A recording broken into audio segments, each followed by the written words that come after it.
En el nombre del Padre, y del Hijo, y del Espíritu Santo. Amén. Del libro del Apocalipsis, capítulo 6, versículo 9 hasta el 17.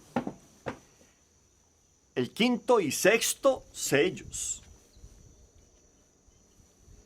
Cuando abrió el quinto sello, vi debajo del altar las almas de los degollados a causa de la palabra de Dios y del testimonio que mantuvieron.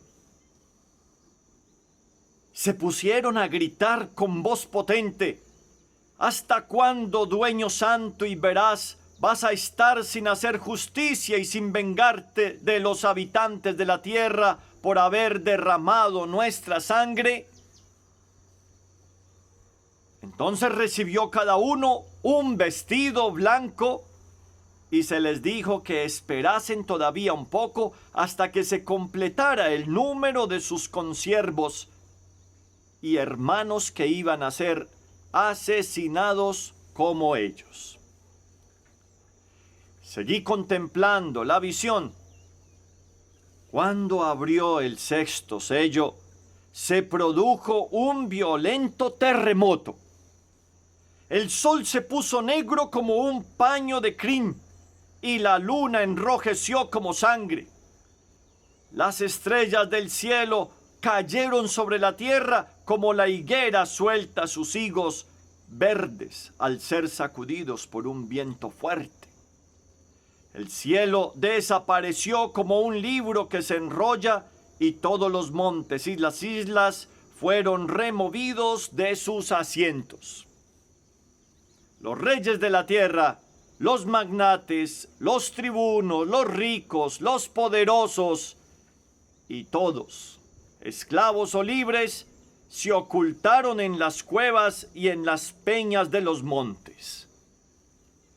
Dicen entonces a los montes y a las peñas: caigan sobre nosotros y ocúltennos de la vista del que está sentado en el trono y de la ira del Cordero. Porque ha llegado el gran día de su ira. ¿Y quién podrá sostenerse? Palabra de Dios. Te alabamos, Señor. Pues seguimos contemplando, hermanos. Vamos caminando poco a poco, comprendiendo cada capítulo del Apocalipsis, cómo nos ayuda a mirar nuestra historia. Y en el mismo contexto de los sellos que se están abriendo para poder interpretar la historia desde el Cordero degollado. Porque el Cordero continúa, como hemos acabado de escuchar, la obra de abrir los sellos que bloquean la lectura del libro de la historia. Por eso el Cordero desenrolla, rompe. Y este quinto sello va a ser, hermanos, maravilloso. ¿Por qué? Porque es la iglesia mártir. Eso significa el quinto sello, la iglesia mártir. Y ahora puedes entrar en la contemplación del misterio también en el cielo. Allá arriba está el altar de los holocaustos. Pero sobre este altar no gotean la sangre de víctimas animales. Es maravilloso, hermanos. Ahora ves que gotean la sangre de los mártires, de quienes se han entregado totalmente para testimoniar la palabra del Señor. Mártires. Por eso el rojo también de los mártires, del martirio, que han entregado su vida, que han podido clamar en su existencia: llevo en mi carne el morir de Jesús, para que se manifieste que una obra y un amor tan extraordinario no viene de nosotros, sino de Él. Mártires, que llevamos el tesoro en vasijas de barro, para que se manifieste que esa fuerza tan extraordinaria no viene de nosotros, viene de Él. Por eso, hermanos, los mártires, la sangre de los mártires, semilla de nuevos creyentes en Cristo, nos ha dicho Tertuliano ya, con una experiencia de la iglesia inicial en los primeros siglos, donde tenemos muchas persecuciones y dentro de ellas muchísimos mártires. Por eso aquí se contemplan no solo los mártires del Nuevo Testamento, también los del Antiguo Testamento. Correspondería a aquellos mártires que han derramado su sangre, nos lo menciona el libro del Apocalipsis, bajo la persecución de aquel, podemos llamar, rey Ciro helenístico, Antíoco IV Epífanes, en su represión de la lucha de liberación de los macabeos, entre los años 167 y 164 antes de Cristo. Víctimas celebradas, así lo transmiten los libros de los macabeos, también el libro de Daniel, la tradición judía que ya está cierta propiamente con esta certeza de que los justos están sepultados bajo el altar celeste. Por eso la comunidad de los mártires, hermanos míos, hermanas, cuyos nombres están escritos solo en el libro divino, cantan, entonan este cántico que es realmente una lamentación y que correspondería al Salmo 13. ¿Hasta cuándo, Señor, me olvidarás para siempre? ¿Hasta cuándo me ocultarás tu rostro? ¿Hasta cuándo andaré angustiado con el corazón en un puño día y noche? ¿Hasta cuándo me someterá el enemigo? Mira, respóndeme, Señor Dios mío. Da luz a mis ojos, no me duerma en la muerte. No diga mi enemigo, le he podido. No se alegre mi adversario al verme vacilar, pues yo confío en tu amor. En tu salvación goza mi corazón. En tu salvación goza mi corazón. Es un cántico realmente de lamento y a la vez de una confianza infinita. Es un grito de espera. Es un grito de una certeza de en quién estamos, en las manos de Dios. El justo está en las manos de Dios. Y solo Dios, no nosotros por nuestras propias manos, como lo estamos experimentando en este momento actual de nuestra historia. Estamos tomando justicia por nuestras propias manos. ¿Cómo nos cuesta dejar a Dios que Él mismo se encargue? Como nos lo plantea en muchos textos de la Escritura. También como dice el Señor, dale a tu enemigo de beber. Si tu enemigo tiene sed, dale de beber. Así enrojecerá su cara de vergüenza. Vence el mal con la fuerza del bien. ¿Ves el martirio? Nosotros no actuamos con la violencia, hermanos. Como bautizados, no hacemos justicia por nuestras manos, con el cuchillo, con el revólver, con el arma. Nosotros respondemos al ataque con el amor. Y si nos pegan en una mejilla, en la mejilla derecha, si nos pegan, ponemos la izquierda.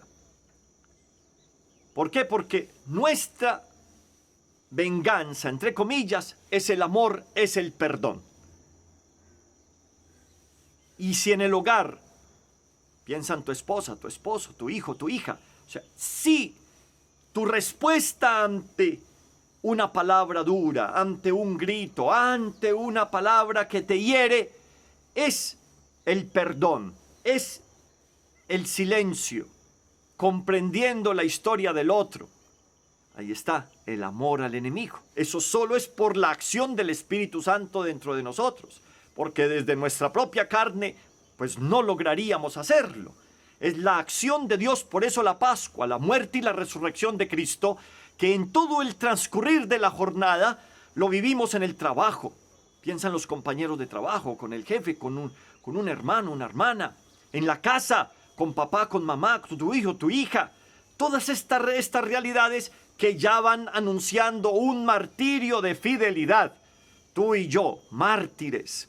O sea, dando la vida, entregando la vida, entregando nuestra sangre por la vida del otro.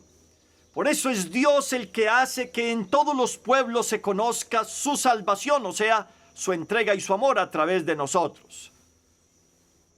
Que nosotros con nuestro comportamiento, con nuestra vida ahora, en este momento, en este día, frente a la enfermedad, frente a esta pandemia, la tribulación, la angustia, podamos exclamar que hay un premio para el justo. Hay un Dios que hace justicia sobre la tierra. Porque tu pregunta es, ¿por qué al que es justo? ¿Por qué al que reza? ¿Por qué al que se acerca a Dios? ¿Por qué le viene una enfermedad? ¿Por qué le va como mal frente al mundo? Pero si tú miras la cruz, te das cuenta que quienes podamos vivir, entrar por la puerta estrecha, que es la cruz, lo que nos va es muy bien. ¿Por qué? Pues porque esa sangre viene santificando a quienes están al lado. Entonces, por la fe tú entiendes que la enfermedad, la tribulación, aquellas situaciones, debilidades como las plantea el Nuevo Testamento, recuerdas con los apóstoles, las cárceles, persecuciones, juicios, calumnias, apaleadas, salen contentos por haber glorificado a Dios con su cuerpo, con su vida. Es ahí donde viene el sentido que nos transmite el texto del Apocalipsis. A estos mártires que han confesado el nombre de Cristo y no se han echado para atrás, que no han entrado en la apostasía, han recibido el vestido blanco de la gloria, signo de la participación en la resurrección. ¿Recuerdan la vestidura blanca en el momento del bautismo? La vestidura blanca, hermanos. El blanco, a cada uno le corresponde dar este testimonio de amor. ¿Quiénes son estos vestidos de blanco?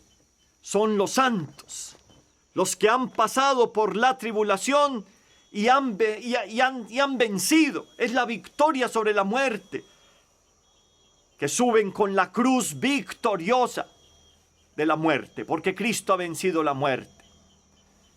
Son los mártires que han encontrado por su vestidura blanca, y lo podemos hacer tú y yo, como almas víctimas. Tú ves sufrir a los justos, aquellos que tú les ves su cercanía a Dios y sufren como almas víctimas que están reparando por los pecados personales y por los del mundo entero. Por eso, por esa inmolación cotidiana, en la vida cotidiana, la recompensa es el encuentro rostro a rostro, cara a cara con Hashem. Es la bondad, es la alegría, es la misericordia de la nueva alianza. Este es el amor pleno, por eso el blanco de la resurrección, hermanos míos. Y es este hábito blanco que nos hace ya partícipes de la resurrección. Por eso el bautismo, el agua que nos ha envuelto es el agua de la vida de Dios y que ya nos hace resucitar. Por eso desaparecemos en el bautismo. Y esta idea que aparece impresionante. Hay que esperar hasta que se complete el número de los mártires, de los que serán asesinados, para completar este ofrecimiento, este sacrificio redentor completo en mi carne, en mis padecimientos, el morir de Jesús, que sigue hoy actuando diariamente en la Eucaristía que se sigue dando. Cuando tú y yo comulgamos, nos transformamos, por eso la Eucaristía, en lo que recibimos. O sea que salimos dispuestos a dar la vida por el otro, a anunciar lo que hemos visto y lo que hemos oído. O sea, a morir por el otro. Y mientras nosotros morimos, el mundo recibe la vida. Por eso hay una espera. El trigo sigue creciendo y la cizaña sigue creciendo. Los dos juntos, como lo transmite el Evangelio de San Mateo en el capítulo 13, versículo 24. Llegará la cosecha. Entonces veremos cuál de las plantas produce en la cizaña, que es aquella que ya no encuentra fruto, si va a encontrar el Señor fruto en nosotros o si por el contrario nos va a encontrar vacíos. Por eso las almas de los justos están en las manos de Dios y ningún tormento les tocará, nos dice el libro de la sabiduría en el capítulo 3, versículo 1. Ningún tormento. Ya en Apocalipsis, en el capítulo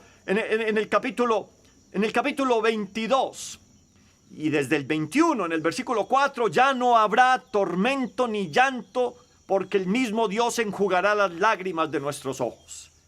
Y esto produce una alegría profunda. Y en el capítulo 22, porque podremos, en el versículo 2, tocar el árbol de la vida. Ahí está la esperanza. El quinto sello es maravilloso.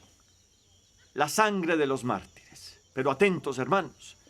Viene el sexto sello, que es ya el que preludia el vértice del septenario de los 7 sellos. Y nos tomamos aquí fuertes, nos prendemos fuerte ante este sello, el sexto. Porque la apertura del sexto sello por parte del Cordero es realmente un tríptico de visiones. La primera visión en el capítulo 6, versículo 12 al 17, la segunda en el capítulo 7, versículo 1 hasta el 8, y la tercera visión del capítulo 7, del 9 al 17, que les tocaremos, pero nos detenemos en la primera visión del capítulo 6. Una visión que es un discurso sobre las cosas últimas de la historia, que aquí debajo está la pregunta, pero ¿qué sucede cuando el Espíritu Santo entra en la vida del ser humano? ¿Qué sucede cuando el Espíritu Santo irrumpe en nuestra historia, hermanos?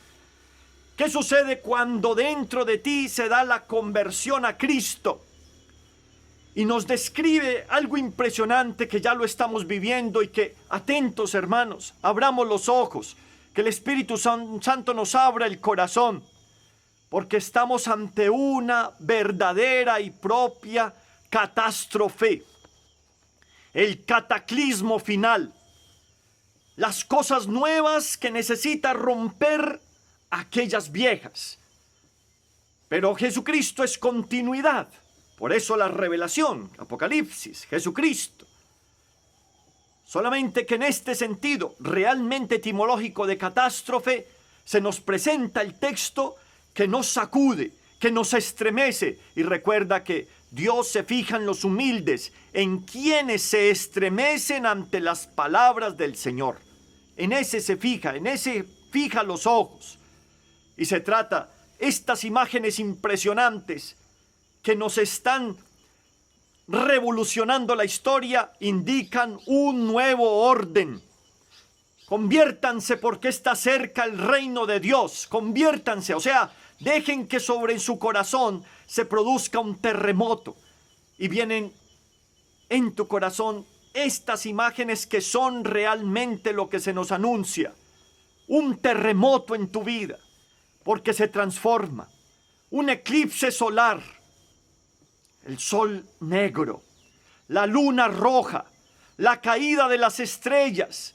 El cielo que desaparece como un libro que se enrolla. Los montes y las islas removidos de sus asientos. Cada una de estas imágenes, de esta palabra, hace que tú reacciones ante tu historia. ¿Por qué? Porque es una teofanía, una manifestación de Dios. Es el extremo del ingreso divino en nuestra historia, hermanos míos. Y miren cómo se quita todo lo que nosotros ponemos nuestra confianza y nuestra seguridad.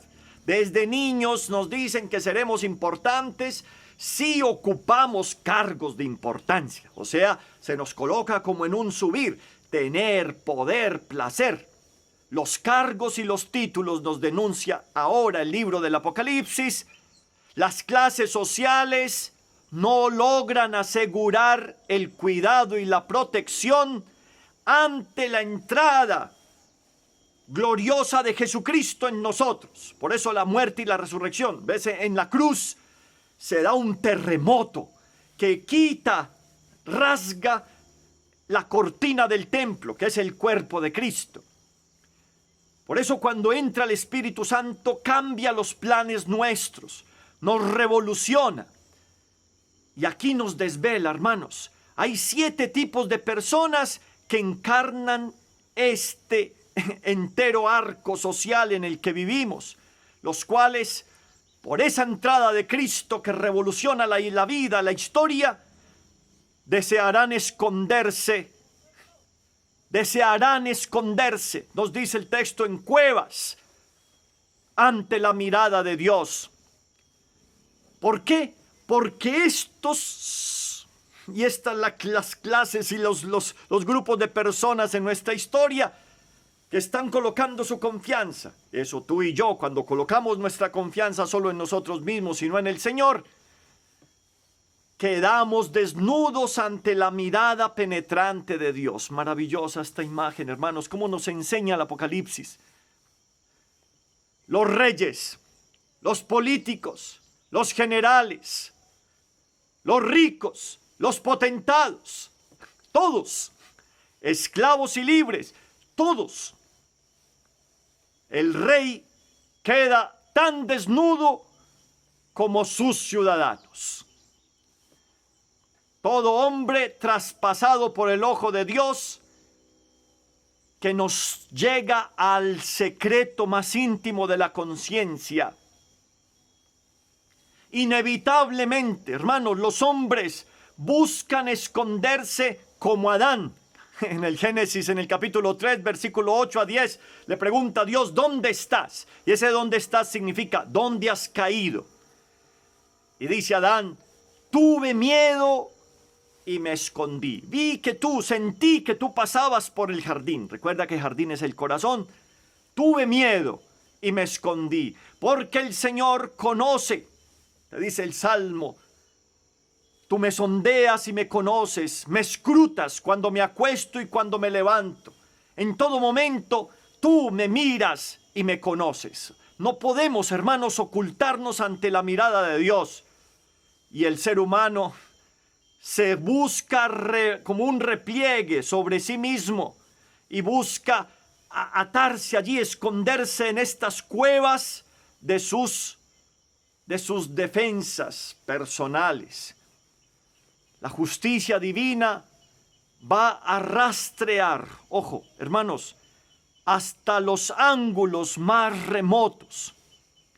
Por eso en vano gritan ayuda y defensa, esperando casi ser sepultados e invisibles a los ojos de Dios. Por eso aparece una cita en el texto del Apocalipsis que evoca al profeta Oseas en el capítulo 10, versículo 8, y que Jesús lo va a citar en el Evangelio de San Lucas, en el capítulo 23, versículo 30. Entonces, frente a esta llegada de la ira del Señor, que significa de esta revolución profunda del Mesías que entra, de su voz, su palabra, desearás decir a los montes, caigan sobre nosotros, y a las colinas, sepúltennos. ¿Por qué? Porque si esto lo hacen con el leño verde, ¿qué no van a hacer con el seco? Por eso ahora llega el gran día, aquel día. ¿Y sabes qué significa aquel día en la Sagrada Escritura, hermanos? El día del bautismo. El día en que tú puedes renovar tu existencia. Es el día del juicio de Dios en la historia que también nos anuncia, esta pandemia nos está llamando a una conversión, hermanos. Es un momento, es un kairos.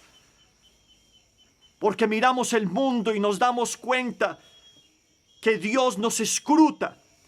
Y vemos este mundo que está destruido por el mal, por el pecado, por la lejanía de Dios. Le damos la espalda a Dios. Por eso venimos con nuevos criterios ante el mundo, un reino del mundo que está dirigido por la pretensión de los ojos, por la voracidad de la carne, por la jactancia de las riquezas. Y eso lleva a la avaricia y lleva a la lujuria, la soberbia que se impone, y por eso llega la ira, la gula, la envidia, la pereza, todo esto que envuelve al ser humano y lo destruye, hermano mío, hermana. Basta que mires alrededor y te das cuenta, la mujer que ya no quiere tener hijos, el marido que le paga para que aborte, los hijos que quieren matar a sus abuelos porque ya no producen, y viene la eutanasia. Y se anuncia lo mismo que en la carta a los romanos. Imagínate el tiempo a hoy, donde los hombres y las mujeres cambiarán sus relaciones naturales de procreación, de sexualidad y de amor, para derrocharse de afectos desordenados entre sí mismos, hombres con hombres, mujeres con mujeres. Viene una ideología de género que está golpeando la vida de los niños y destruyendo la vida. La mujer ha vuelto su vientre un sepulcro, matando la criatura naciente, el don de Dios, diciéndole a Dios, pues tú me das este hijo, pues yo te lo mato. Es como si cogiera un cuchillo y clavase ahí dentro de su vientre. Y el vientre, que es el santuario de la vida, se convierte en ese lugar de tiniebla. Ante un mundo que le coloca la confianza al dinero, que se postra ante este becerro de oro y que por dinero, por economía, juzga la vida de todos los hermanos. Y nos miramos de acuerdo al interés que produce cada uno. ¿Cuánto tienes? ¿Qué interés? ¿Cuánto vales? Es así como el libro del Apocalipsis nos está citando también al profeta Amós, cuando nos dice, por eso dice el Señor, el Dios Sebaot, el Señor, en todas las plazas habrá lamentación. Esta pandemia nos está llamando a conversión, hermanos míos. En todas las calles se oirán ayes, convocarán a duelo al labrador y a lamentación a los plañideros. Se oirán lamentaciones en las viñas, porque voy a pasar por medio de ti, dice Yahvé. Piensa en las plagas de Egipto. Cómo pasa el Señor para liberarnos. Y cómo nos ha anunciado los primeros sellos. Las fieras, el derramamiento de sangre, la guerra, el hambre y la peste. Y estamos en la peste, hermanos. La pandemia. Ay de los que ansían el día de Yahvé, que creen que es el día de Yahvé. ¿Qué creen ustedes que es el día del Señor? Es tinieblas que no luz, como cuando uno huye del león y se topa con un oso, o al entrar en casa apoya una mano en la pared y le muerde una culebra. El día del Señor será tinieblas, lóbrego, sin luz ni claridad. ¡Qué llamada a la conversión! Porque así puede estar tu vida en este momento. En tiniebla. En una angustia terrible. Así puede estar tu vida en este momento. Por eso este libro, la revelación Apocalipsis, te llama a convertirte, a mirar a Jesucristo. Porque es una paradoja, hermano, hermana, escúchame, es una paradoja. Es el día en que el Cordero, esperando el león de Judá, y aparece el Cordero, manso y humilde de corazón, como lo dice el evangelista Mateo en el capítulo 11, versículo 29. Aquel Cordero conducido al matadero. La solución de todo este mundo que necesita una nueva vida es ser otros siervos de Yahvé, hermanos míos, otros siervos como Él, que nos dejamos matar. ¿Qué significa? Derramamos la sangre por el otro. con la no violencia, como cordero manso llevado al matadero, oveja muda que no abre su boca ante el esquilador. Y el esquilador que no solo corta la lana, sino también su carne, como hemos visto a Jesucristo en la cruz, en este Calvario, hasta dar la vida por ti y por mí. Por eso aparece en el libro del Apocalipsis, en estos versículos que acabamos de meditar, el Cordero que revela ahora su rostro de juez, como nos lo muestra el Evangelio de Mateo en el capítulo 25, versículo 31, cuando el Hijo del Hombre, cuando Jesucristo mismo en su segunda venida, parusía, parusía, parusía, nos está gritando, parusía, parusía, la tierra que se estremece, las estrellas que caen. Llega el momento de estar en la presencia del Señor, porque este Cordero se manifiesta como juez. Tuve hambre y me has dado de comer. Tuve sed y me has dado de beber. Estuve en la cárcel y me has visitado. Estuve enfermo y me has asistido. Fui forastero y me has acogido. Cuando lo hiciste con uno de mis hermanos más pequeños, conmigo lo hiciste.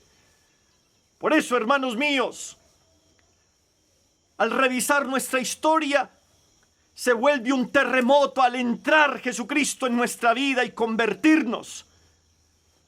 Por eso estar en la presencia del Señor, y el que tenga oídos para oír, que oiga.